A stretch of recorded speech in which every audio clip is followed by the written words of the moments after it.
So I watched the new Space Jams last night. Great movie. Amazing movie. I definitely recommend to go see it. But they got rid of Lola Bunny's fat tits, okay? I remember Lola Bunny used to have them tig old bitties, bro. When I was a kid, that shit would get me hard, man. It would. And they were saying that they took away her tits because it's sexist. I'm like, well, where do you want these kids getting boners from now, okay? They can either get boners from a cartoon or their teachers or sisters. Y'all decide. Do you want them out in the wild and public getting boners, erections, or do you want them home safe getting an innocent cartoon boner? I don't understand. But welcome to this week's episode of Talks with Taboo. Welcome to this week's episode of the podcast, man. Hope y'all are having a great week. We have a great episode for you this week. Really, really cool guest, man. My guest this week is a guy who owns a fucking school, an online school. It's a music production school. Now, I know a lot of people in here who watch and listen to this show ain't music producers, and that's okay. Because we talk a lot about business, about psychology, about how to act, how to be successful, okay? We talk about a lot of that stuff. But this online school is fucking awesome. I've been teaching there. I've been an instructor on there for about almost a year now. It's been really cool. Met a lot of people, taught a lot of things, do a lot of feedbacks.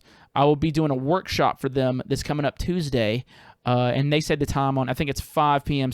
Pacific time, I do believe. And if I'm wrong, I will correct myself, and you will see that I did that. But I'll be doing a workshop on there. I will be going over my songs, Times 2 and Goku, showing y'all how I made that. And that's just the type of shit that you get out of this type of school, dude. We talked to... listen, I never thought I'd be having basically a dean on the show, okay? Because I wasn't that great at school. And who would think that I would be an instructor, all right? But this guy found a cool thing that the producer world was missing. He fucking did the damn thing. This story's really cool because, it's not your conventional route. He was taking that conventional route, and he said, fuck that, I'm going to follow my dreams. So, I'm just going to let this episode play. Without further ado, ladies and gentlemen, Mr. Alex from Defyre Society. Come here, girl, is that aspect? Let me take my tongue and go around your dirt track. I met a girl and her booty tastes like strawberries. I swear to God, this could be the one that I'm marrying. Hey, and she's so different. I need that from behind. I met a girl and her booty tastes like strawberries.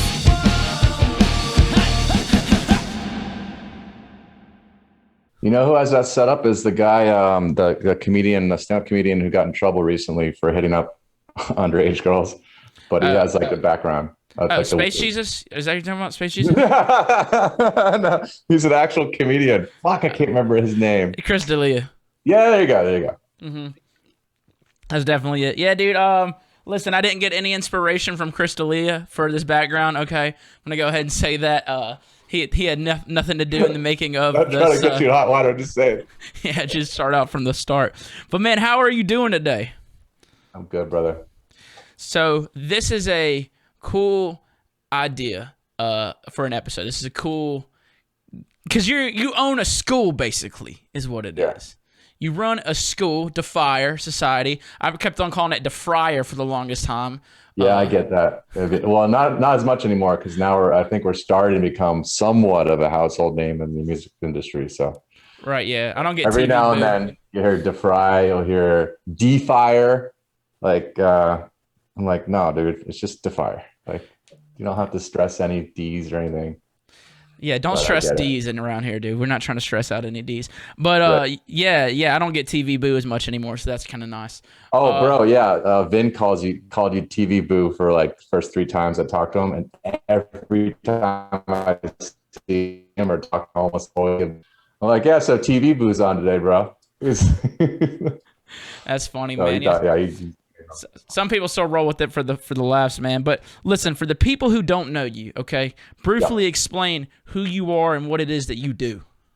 Okay, so we have a school of about 1,200 students, and what we're made up of is we do have workshops weekly, but the real meat of our program is the feedback streams. where you submit tracks, and I have artists like yourself, Mitch, that basically dissect the songs. And we have these streams going out throughout the day, starting from 9 a.m. PST up until sometimes 11 p.m. PST, Monday through Sunday.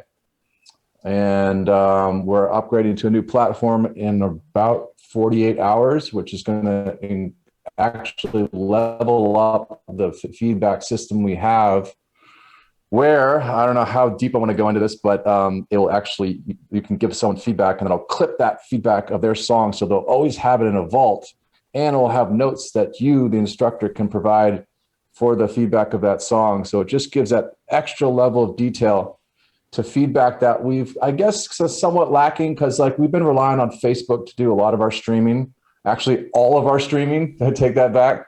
And now we're going to be 100% on a custom platform. We can do whatever we want. We can, have songs and not worry about them getting taken down. We don't have to worry about Facebook crapping out every now and then. And just do however I want to educate. I finally have it at my fingertips, because I have a sick ass developer who's actually a student himself. And that's another thing, is like my developer is a student. So he's able to create a lot of backend and the layout from the eye of a student, which is perfect for me because I'm only one person, right? That's the whole thing about this feedback system we have, even, is like when you're creating a song, you're only one set of ears. You're only one perspective. And the point of feedback is to get as many outside trained perspectives as possible so that your music is on point and ready to release. Yeah. That's wild, man. When was it you had an idea? You said, fuck it, man, I'm going to start an online school where people can just get feedback. Because I tell you what, man, I get hit up for feedbacks all the time, dude. You know how many times I do it? Probably none. You know what I'm saying? That's the thing, yeah. Yeah, probably none. But then you're like, you know what? I'm going to set up a system to where people can get feedback and the people can get paid for giving feedback. So, which is a great idea, dude, because I'm not, a lot of times, sometimes I might get some tracks to feedback on. I'm like, man, just try again. You know what I'm saying? But like, that's a little harsh, actually. But like, when was it you had this idea? You know what I'm saying? You're going to start an online school. So I've been going to school for psychology for a while. I was in the PhD track. I have a master's degree in psychology. I was en route to get a PhD, but towards the kind of tail end of the program, I started realizing that it wasn't something I wanted to be. Like, I didn't want to be a professor. I didn't want to like do a lot of research. I didn't want to go into like the corporate world and be a consultant. And I'd always been interested in overlapping music with psychology. I tried doing my thesis with it, trying to find links with music in the workplace. I looked into music therapy and I was like, nah, that's not really that popular in the States anyway.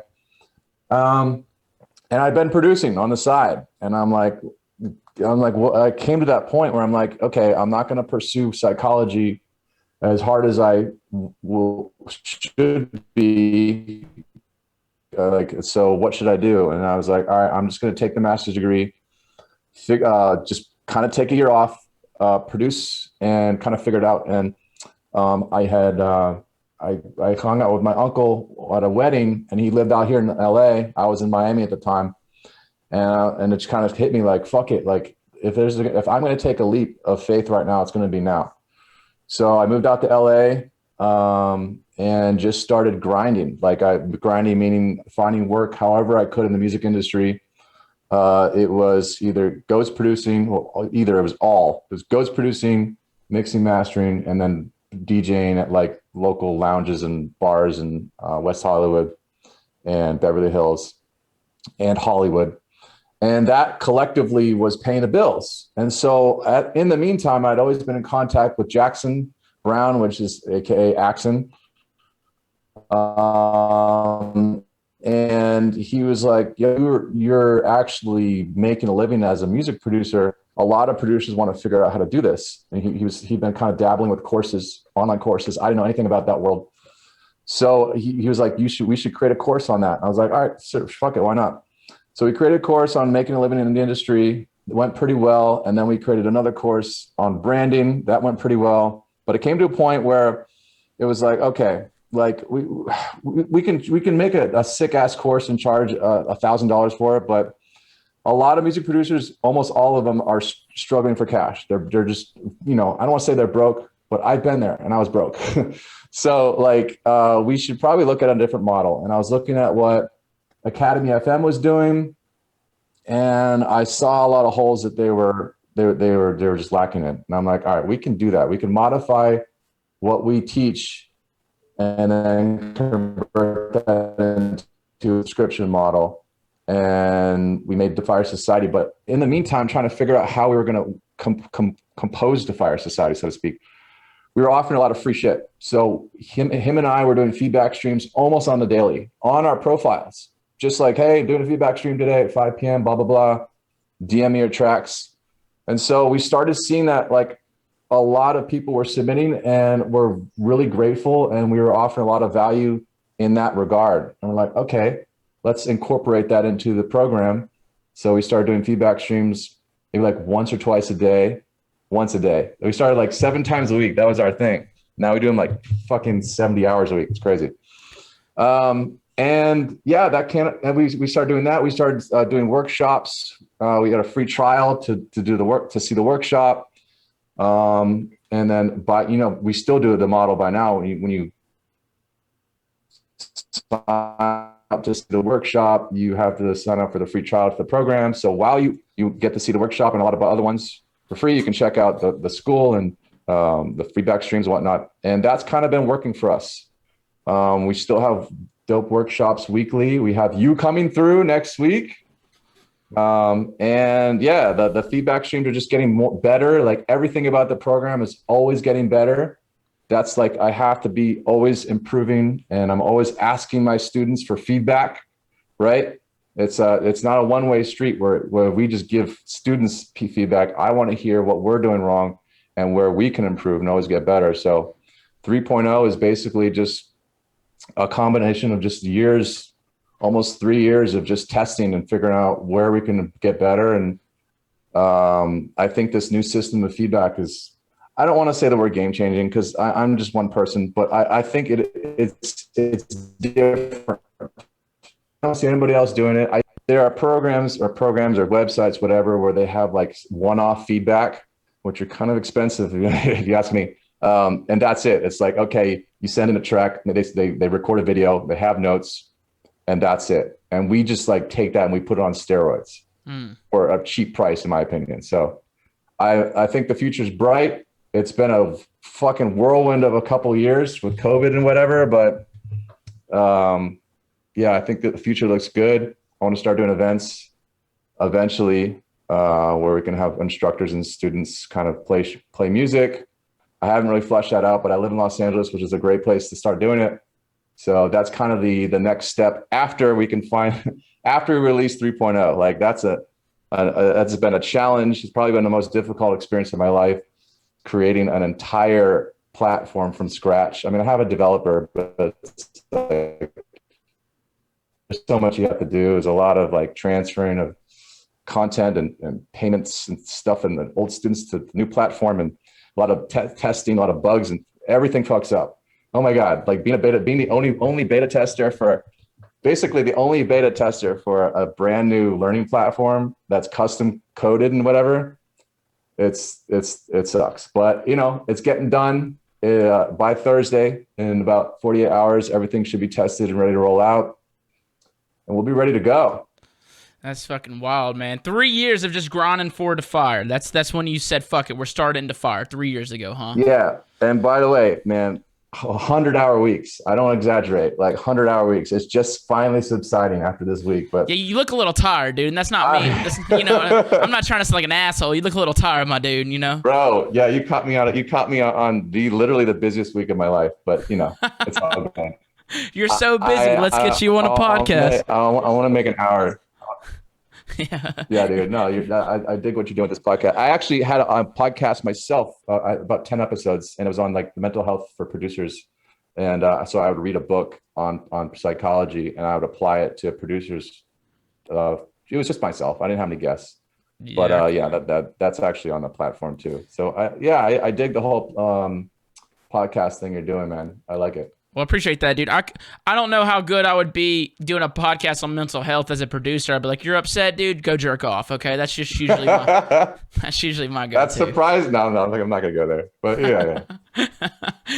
But hell yeah, man! You said all the students and all the people who are on the website. You said they're giving you feedback, right? What have they said about me? Okay, have they said anything about me? All right. No, not you. Not really. I can't think of a moment they've said anything about you. There are instructors they have said where the feedback is a little harsh, and it goes both ways. Okay, Yeah. so like harsh feedback, if not given properly, okay, when you give someone harsh feedback, you need to give them a way to fix it, how and what to do. Now, there were times in the beginning where there would be harsh feedback given, and there were no ways in how to fix. And I had a word with those instructors, and I was like, make sure you have both of those. Like, I'm all about being raw and harsh and real. Like, I can't stand, and this is coming from a personal standpoint, but people would just tell you like, cool track, right? Like, oh, that doesn't help me. That almost hinders me. It does hinder me, because then it's like, oh, great, I have a great track. Oh, wait, why is no one liking my track? And then you just get frustrated, and then whatever.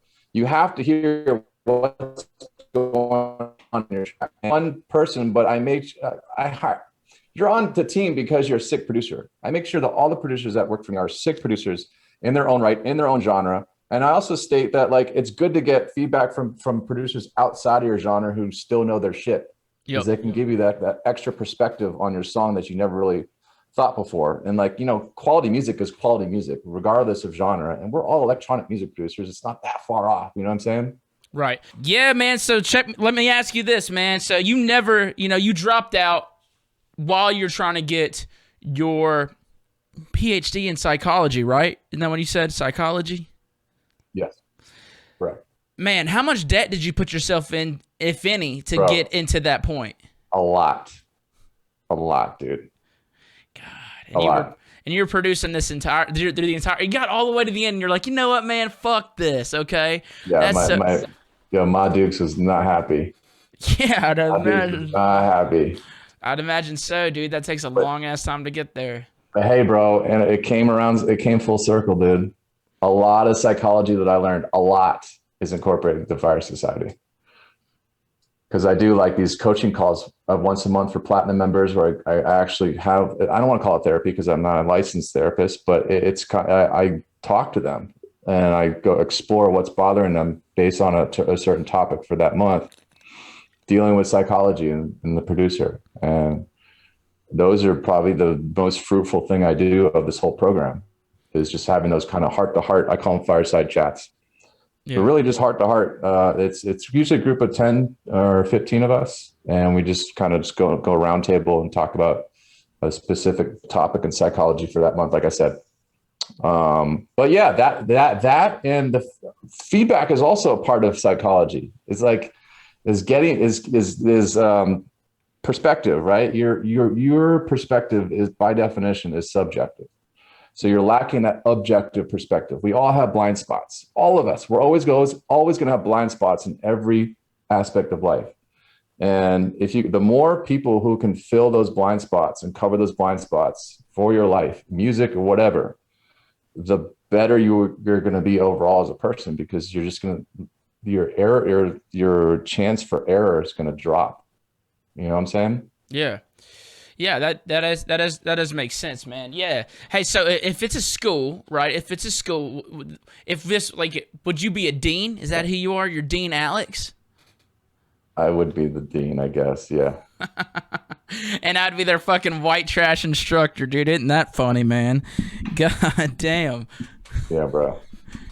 Yeah. No, I love having you as an instructor, because like, I don't know. I think we had this conversation before, but I went to Florida State. Like I have a soft spot for Southerners. Yeah. It's like all I deal with in LA is just, I won't go into that, but I miss you guys. So it's good to have your perspective and your charisma. Hey, in the dude, feedback streams and in the workshops. I appreciate that. we're just here without you, baby, and you're just on my lonely mind, bro. That's literally it, dude. So with what do your folks think from you dropping out from PhD now with the school, and you said you had about 1,200 students. That sounds like a lot. If you just think about like a community college, that's like a community college worth of kids with laptops trying to make dubstep or whatever it may be. What do they think about all this? They're stoked. I mean, I'm doing it. I have a program I created something that like wasn't necessarily like orthodox for like a psychology program, but like they weren't the type of, my mom wasn't the type of person that was like, you have to go to school to be a doctor or whatever, a lawyer. It was just like, just go and be successful. Just do something you want to do. And I think I'm nailing both of those right now. Nice, nice. Did you think you're ever gonna kind of branch out of electronic music and kind of have like singers or like country guys or like hip hop rappers or anything like that? Or do you think it would ever be like a place where you could go for something like that? I've had people mention that, and I've considered it. I don't know. It's just because like I don't want to go too broad. I like the niche of electronic music because I myself am obsessed with electronic music. I always have been, even when like electronic music wasn't even mainstream. I was like that weirdo that liked it. It's a passion of mine, and to expand out in the scope of it, I don't know if it's necessary. I don't know. There are some schools that just go broad range like that, and that's cool. There's nothing wrong with that. But I love being that electronic music school. I really take pride in that, just simply because electronic music is my life, and I want to share that passion with all the students. And to say, I mean, there are plenty of schools where singers and hip hop producers. I don't know. I consider it. We'll see. There's never, never say never, right? But as it stands right now, I'm super happy with where we're at. I don't want to get too big. That's the thing. It's like people are like, you can expand. I'm like, why though? Like, why? Like, okay, just to make more money? Like, that's bullshit. I'd rather have a collective, so to speak, right? Of like a really close knit but still strong group of producers. And that, so you don't get lost in the shuffle, because that's what a lot of schools were making a mistake in. They were getting too big, and people wouldn't be able to get feedback, and there's just too many people. And I don't know if the owners were going for numbers or whatever, but I go for quality over quantity and everything.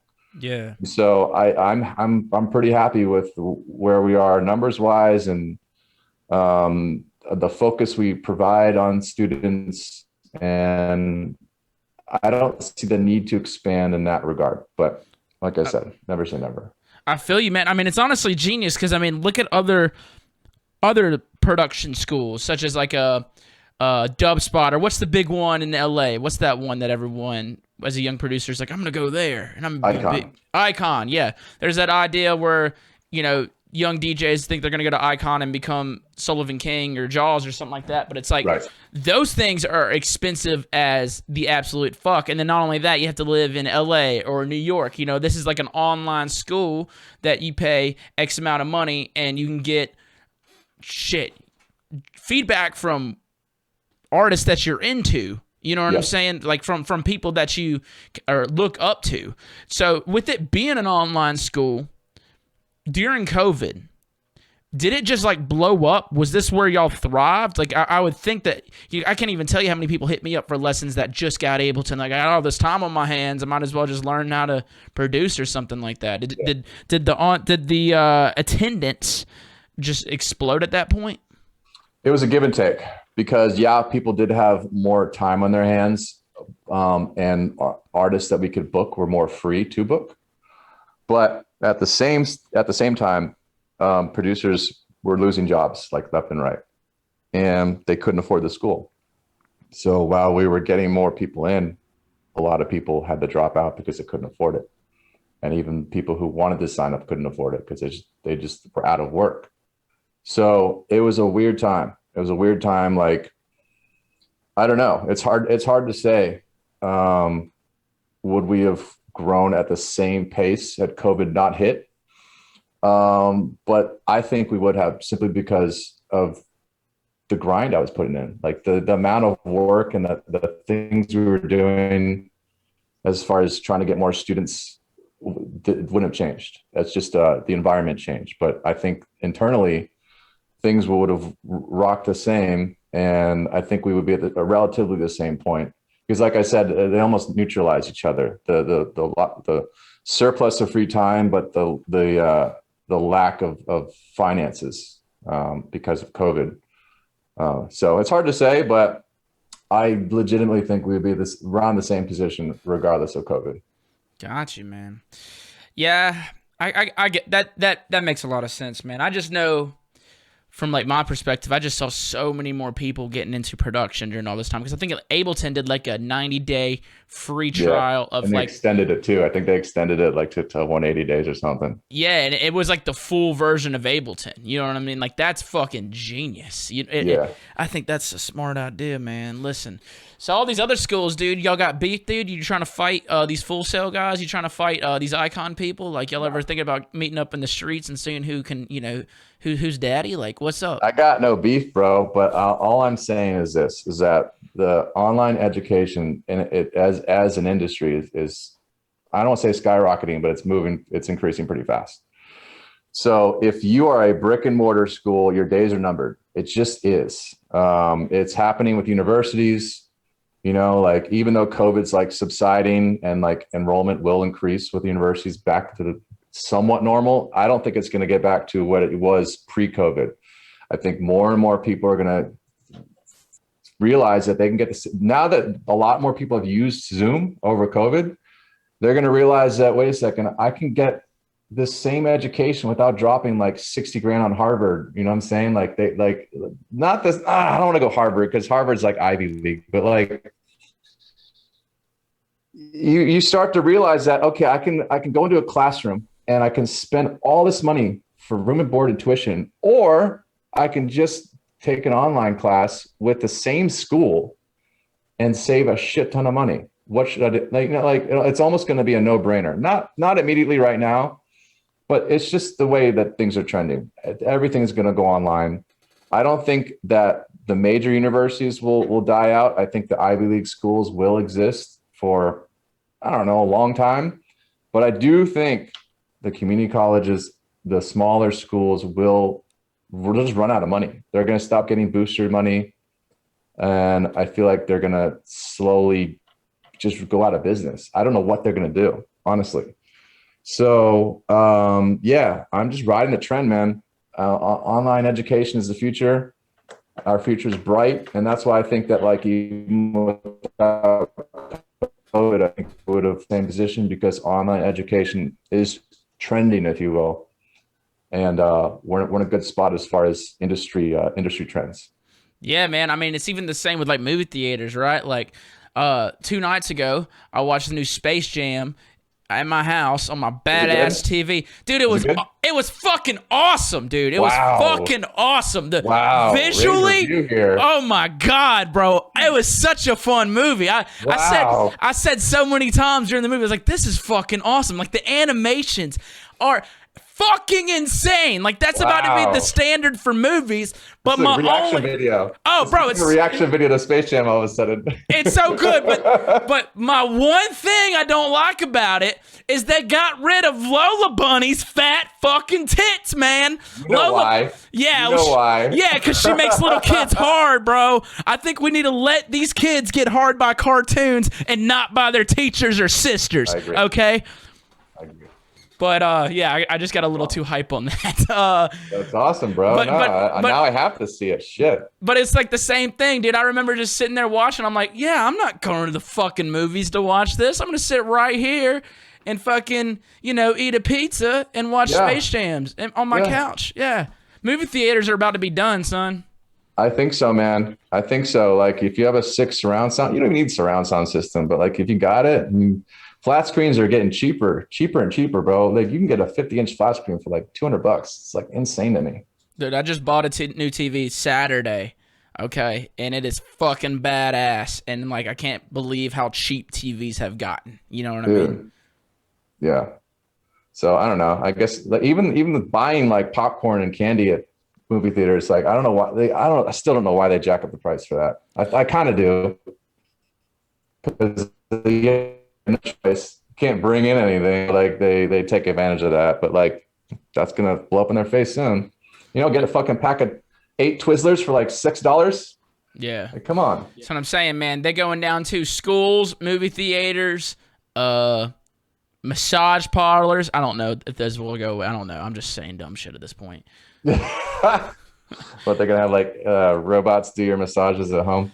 As long as they can jerk me off too, bro, I'm good with it. I wasn't gonna go there, but you know, people are gonna go there. I'll go there, bro. I'll go there. What human beings go to. Dude, so what is the hardest part you would say about running a school? Hardest part of running a school is keeping everyone happy, because you have instructors, you have people who do your marketing, you have, of course, the students, you have people who do your web developing. You have a lot of different teams of people that you have to make sure are satisfied, and that is probably the trickiest thing. But you know, I like my master's degree is in IO psychology, which is psychology of the workplace. So I'd like to say I'm prepped for this shit. So it's just making sure that your open lines of communication always exist.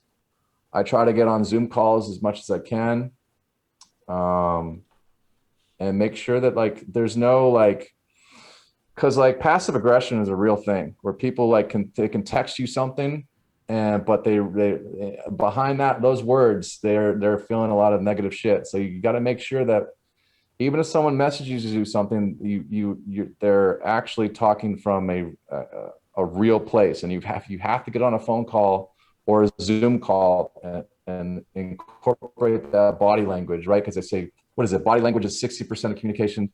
Tonality is like 30%, and the last 10% is words.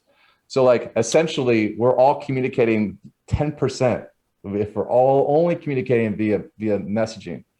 So I try to make sure that if there's an issue that I sense, that I make sure to get on a phone call. And even with students, I can't get on fucking Zoom calls with students all day. I have too many of them. But I'll leave like a voice message on Facebook just so they can hear my voice and understand like, okay, like this is like that makes a huge difference. Do you leave voice messages ever on like when you're texting? Not so much texting, but ever on Facebook or whatever?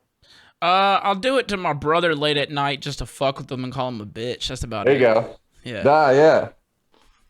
I know. I try to use that when I can. But yeah, I'd say the hardest thing overall is just making sure the groups of people that you're in charge of, that you communicate with, that you work with, are all happy. But I'd like to say I'm doing a good job at that. Hell yeah, dude. So what's my body saying to you right now? If this is like 60% of my language, what am I saying to you, Daddy? What's up? It's saying you're ready to have a what's that beer you're always drinking? A Pabst Blue Ribbon. I'm out. Have a Pabst. They were out at the gas station, so I'm drinking Coors, dude. I get fucking ridiculed every time. They were out, dude. I drank them all. Jeez. I could have drove like a couple blocks down and got, probably got it, but I was about to make the drive. I'm in for convenience, and so are you. As an online school, you're in for the convenience, man. Bro, I went to Panama City for spring break one time, and it was like they were selling like 30 packs for like $5 or some shit. I'm like, yo, bro, you're trying to kill these college students. They're not, dude. They're trying to make them live, dude. Trying to fucking get them spread their wings and fly. You ever been to PC? You're not too far from PC. Panama City, ever been? Oh yeah, I've been, bro. It's a good time, man. It's a good time. I was actually Panama City. Wait, where's that by? Is that by like the Orange Beach or Pensacola? No, it's by Pensacola a little bit, yeah. Okay, cool, dude. Because I was I was literally looking yesterday. I was like, fuck it, dude. I want to go to a beach. I want to vacation myself for a day. Okay, I'm just gonna vacation myself for one day. Yeah. And I was looking at, and I wanted a room on the beach. That was my thing. I wanted it facing the beach. I don't want to look at the park. I don't want to look at the fucking highway. I want to look at the beach. But my dumb ass what you don't book a hotel room for a beach a week and a half before you're trying to go to the beach, right? That shit's going to be gone. And so everything's gone, dude. So my ass is going to Biloxi, okay? My ass is going to Biloxi, Mississippi, where you might not want to get in the water. But I'm going to be looking at a beach, you know? Yeah, when I think of Biloxi, I think of gambling on a boat for some reason. I don't understand why. I think they got these ferries or these. They got a whole lot of gambling over there for sure, man, for sure. Yeah. Dude, so you have studying so much psychology and still staying a lot into that, especially with how you talk to students, how you leave messages and stuff. Yeah. Are you just constantly trying to figure people out while you're just talking to them? Like, is there a deeper thing going on whenever you're talking to somebody? Like, do you just feel like you have somebody figured out usually, or do you feel like you're quicker at it? Like, what's it like having that type of knowledge, that type of brain, that type of perspective talking to somebody? Are you basically like fucking Neo of the mind? Like, what are you doing?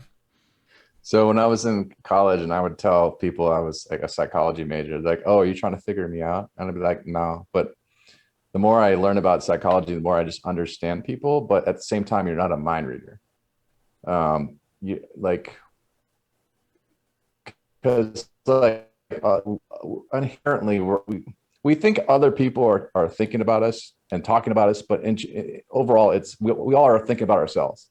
We're all like almost neurotic to a certain extent, like thinking that other people are thinking about us, but in actuality, they're thinking about themselves, and I'm thinking about me. Like, so.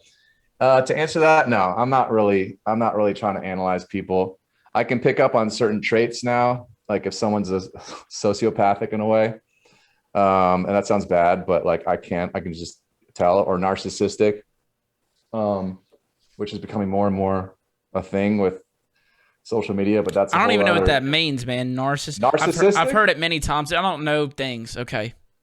All right. Well, it's like you. They named it after like the person, I guess the Greek god who always used to like looking in the mirror. So narcissism is when you're basically kind of just like you're very arrogant and thinking that the world revolves around you. And like I feel like it's a thing that's happening more and more as the rise of Instagram. But like I don't know, I just feel like people are becoming more individualistic in their culture, less collective, and I worry about that. I worry about how like we're just kind of like more concerned with ourselves and more the collective and the community. And that's kind of like, I guess you want to tie back to Defyre society, is a lot of people appreciate the community basis of it and how the people are meeting up left and right now. I love that, and that's why I really want to get on these events, is because I love how people, students and instructors like you meet up with Brian, even right from Birthday Party. I saw that picture. Yep, that was dope. I'm doing a collab right now with somebody that I met as a student in Defyre. It's Omos Oliver. Nice. We it's done just about. I mean, we got to get a singer for it, but it's a fucking awesome song. And I had met him for sending songs in for feedback, and I'm like, every song he was sending in, I'm like, dude, these are fucking insane. Like, what? Yeah. What? You know what I mean? So eventually, I stayed at his house whenever I played in San Fran. When hung out with him, we stayed at his house. I've met a couple of Defyre students at Ubby Dubby and at Sunset. Yeah, it's been cool. Nice. Yeah. So that was a weird tangent we took, but I really love the community basis that's occurring. And it's weird because it's like some people are like, oh, it's just a Facebook group. Well, no, it's not just a Facebook group. If people are actually meeting up and collaborating. And this is another thing with the feedback streams, man, is like, it's not just getting feedback from someone who knows their shit. It's like, okay, you're aligned with Wakan and you're doing big things. And if like you see a track or an artist that you see some potential on, collaborations can happen. And that's like the next step for a new budding producer, right? Is like, how do you get to the next level? Well, if you have a collab with a dope ass producer like TVBOO, that looks great when you're like pitching labels and blogs and whatever.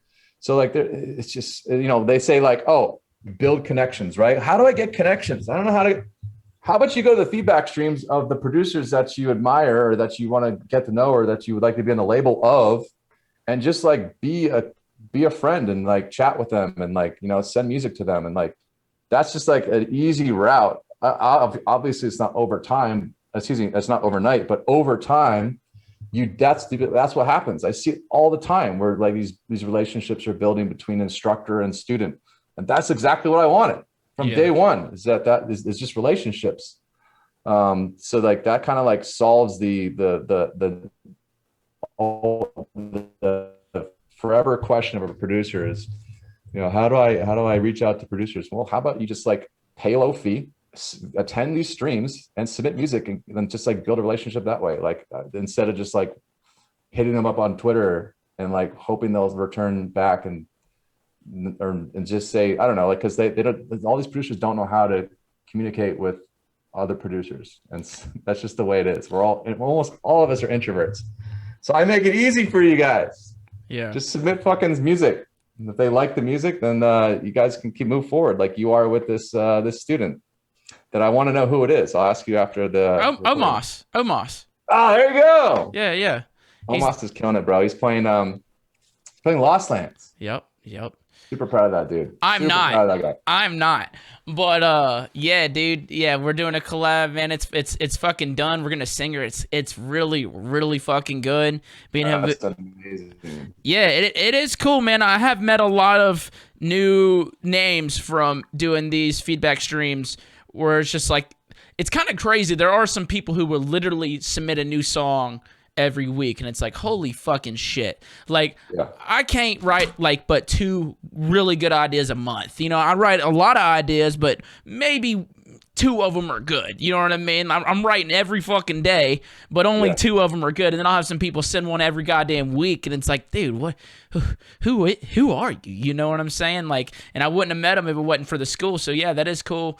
I haven't even thought. Yeah, I have made some relationships with some made some friends, made some cool music just because of the school. I actually had somebody hit me up today. He was like, "Yo, man, I love all your feedback streams. They've really helped me out." I'm like, "Well, fuck yeah, dude. That's fucking killer." Yeah, man. That's great to hear, dude. I love hearing those stories. It is really cool, like, how accessible all the knowledge has become, dude. Because even whenever I was learning, and I'm sure it's the same for you, it's just like, there was a couple of YouTube videos and they're shit, or like if Splice wasn't a thing, so you couldn't get hella cool sample packs, or, you know, it's just crazy how accessible all the knowledge has gotten. And a lot of times it's like, it's not even like the knowledge that's valuable. A lot of times it's just the time. Like, that's what I've just been noticing. It's like whenever like I'm giving lessons to somebody, it's like, it's not the knowledge that's, obviously the knowledge is important, but I feel like more important now is the time, because it's just like the knowledge is just fucking out there. You know what I mean? Yes. It's actually, what's the word? Curating it in a way, like weeding out the bad shit and kind of just funneling the good shit. Yeah. So that's kind of what schools do in a nutshell. But what I like to take pride in is we offer that live, real-time aspect, whereas most schools, I don't want to say most, I don't want to generalize, but a lot are just video based. And we do have videos, but it's that real-time feedback and seeing the person in the video, and, you know, like, being able to ask questions based on that feedback is huge. That's second level. You know, it's like, okay, this is what you say about my song, but what about that part? And then you can respond to that. And it's like, oh, it's that extra level that you don't have to wonder about. Whereas if you just watch the video, it's like, okay, cool, Virtual Riot made this dope song, but like, there's so much I want to ask him. Like, or I don't understand this, or like, okay, like, now what do I do? You know what I'm saying? Like, whereas like with the feedback streams, it's like, all right, this is what's wrong. This is how you fix it. Go back in the studio and fix it, and come back to me tomorrow, or come to the next stream. You know what I'm saying? So it's almost like holding you accountable. A lot of the students have said this. It's like, just the idea of having these feedback streams and seeing them every day it holds them accountable, because like, all right, I gotta be making these revisions and spitting, you know what I'm saying? And accountability is everything when it comes to accomplishing things and being productive and setting goals, you know? Yeah, absolutely, man. It is like the idea of online school, you know, as it's gotten more and more popular, it's just fucking badass, because even if you think about like a normal school, dude, I think about me at least. I'd show up, dude, didn't want to be there. I was probably high. I was hitting on the teachers or any other, you know, just hitting on people, you know what I mean? In high school or college or elementary? But all of them, dude, just all of them, bro. All of them. Even when I went to fucking... I went to community college, bro, and I was just there high, Yeah. I was just there for the chicks, man. Really, you know, the wild whipping, the ripping, and the tearing. The rip. You ever seen that video? Fuck, not a lot of people seen that video. It's a niche thing, but yeah, it is kind of cool, man. It's just like people who are going to these online schools, like they don't have to be there. This isn't an accredited school. They're there because they're just wanting to up their game, and so.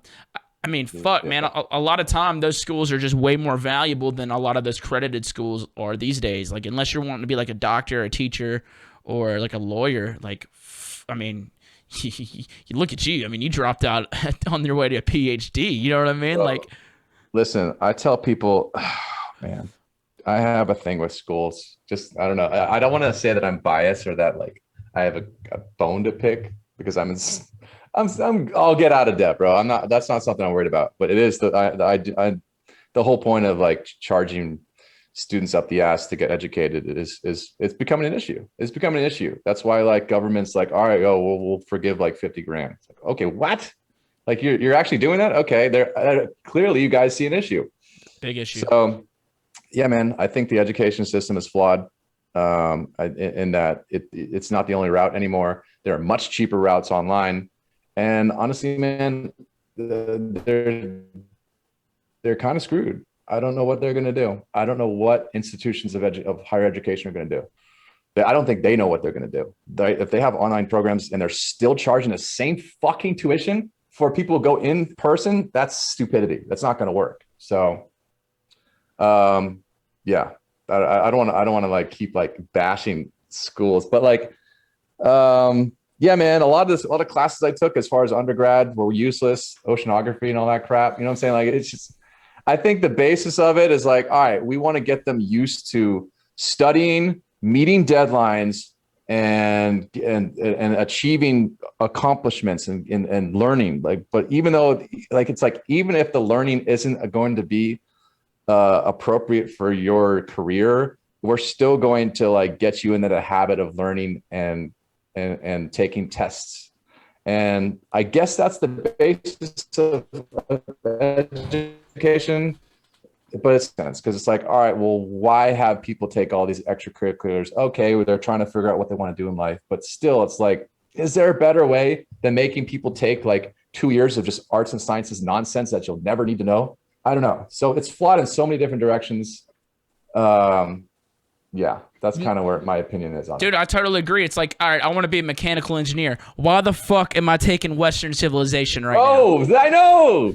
You know, like fucking like, oh yeah, archaeology. Like so many dumb classes I took that like, I don't know, like cultural anthropology. It was kind of cool. I learned some shit, but do I ever need to use that? Hell no. Well, because I have a master's degree in evolutionary psychology as well, and actually cultural anthropology does apply to that. But there are so many courses I took that were completely useless.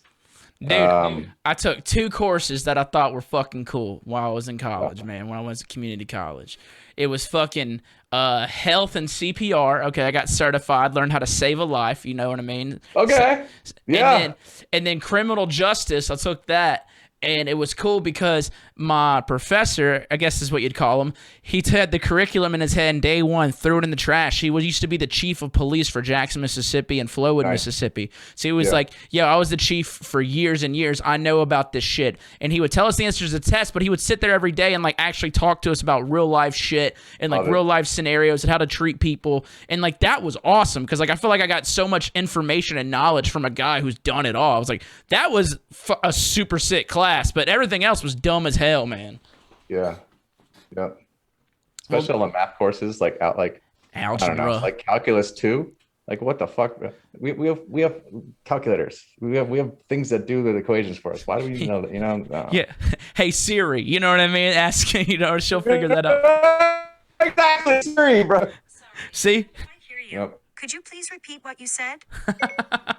I just said it. So And I have Alexa now, so I'm like all day long. It's like I'm like just talking to like AI women. It's ridiculous. It's kind of hot, dude. That's kind of hot.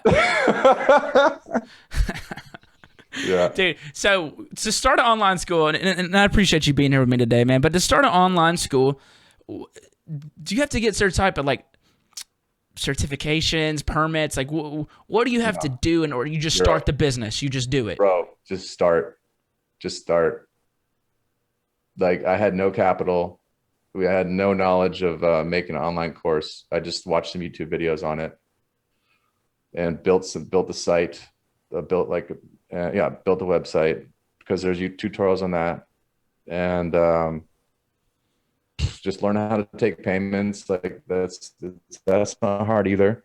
Like honestly, man, it's just a lot of just finding information and applying it, and a lot of reaching out and offering tons of value.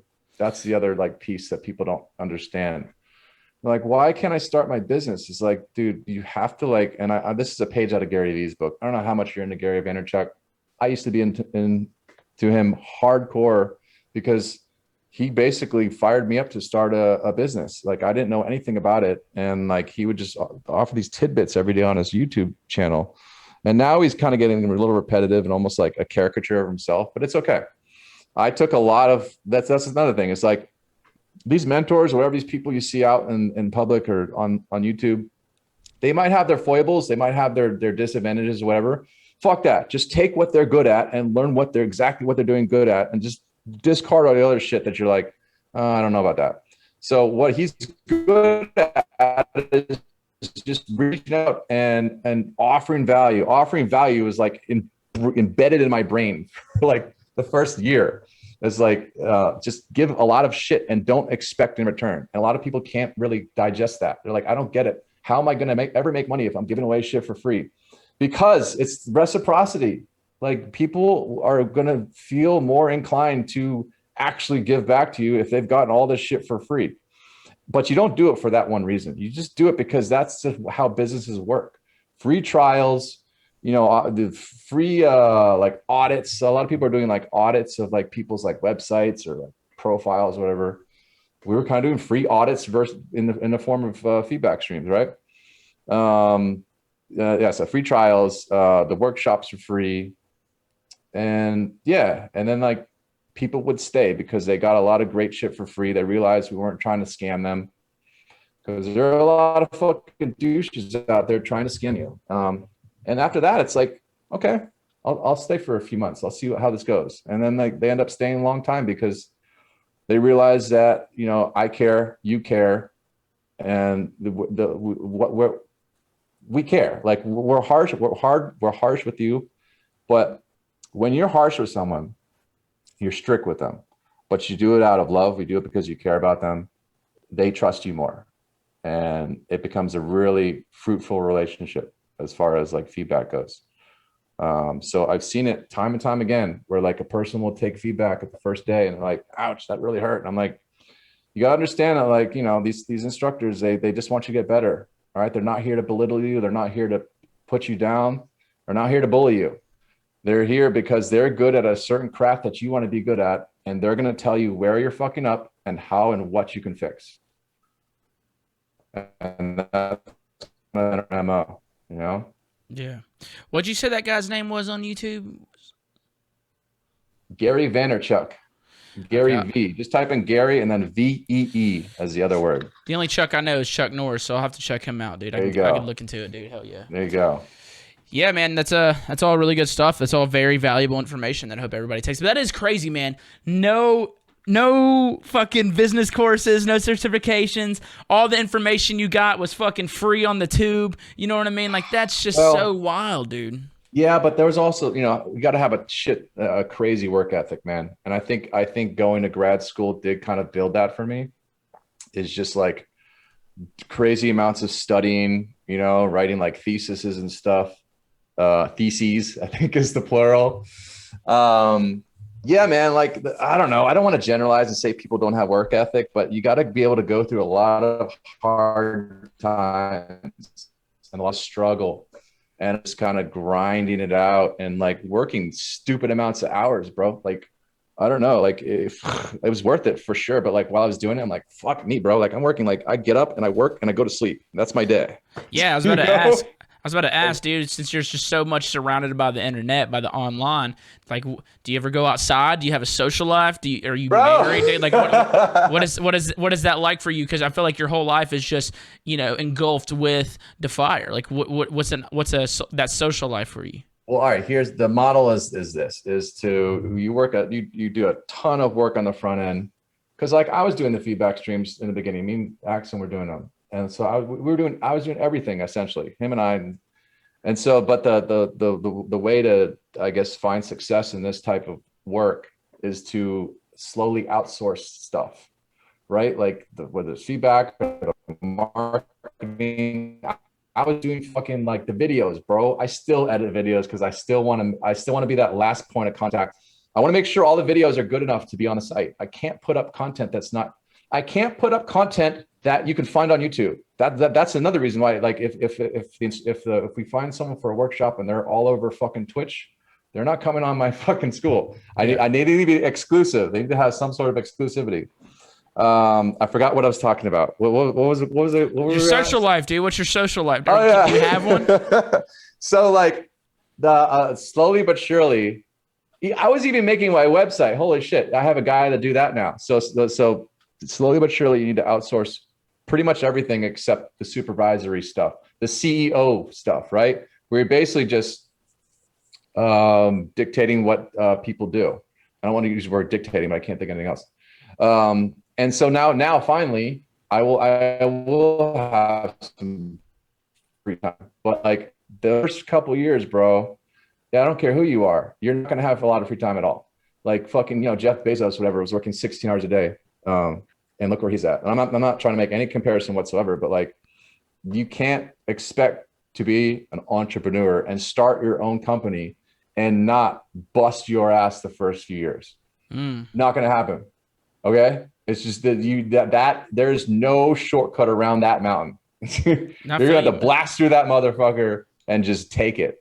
I feel that, dude. Whenever I decided I wanted to be a producer, whenever I wanted to do this full time, bro, like I was doing 12-hour sessions every day for about 2.5 years. I'm talking about hardcore. I'm not nearly as hardcore as I used to be in the studio. Now I'm still very disciplined, but I was like crazy about that shit. No life, nothing.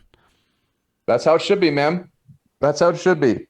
Those first few years, anything you're really trying to learn and you really suck at something, you just pass through it. Obviously, learn the right things, have the right tools, but it's just grind and work ethic and making sure that what you're learning is the right thing.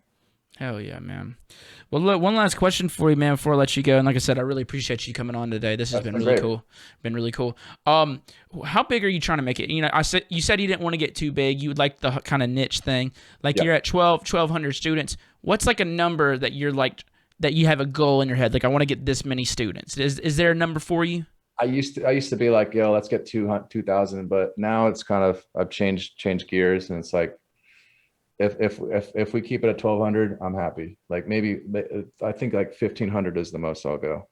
Like I don't know, that's kind of an arbitrary number, but dude, like I listen. If I am impacting 1,200 people, bro, I'm doing fine. You know what I'm saying? Like I just feel like it becomes a law of diminishing returns in a way where the more students you have, the less impact you might be able to have on them, especially with the platinum program. I have a waiting list in the platinum program because I can't take, there's only a certain amount of students that I can have on a call before it's like, I'm diminishing the value of this call because I can't talk to you for as long.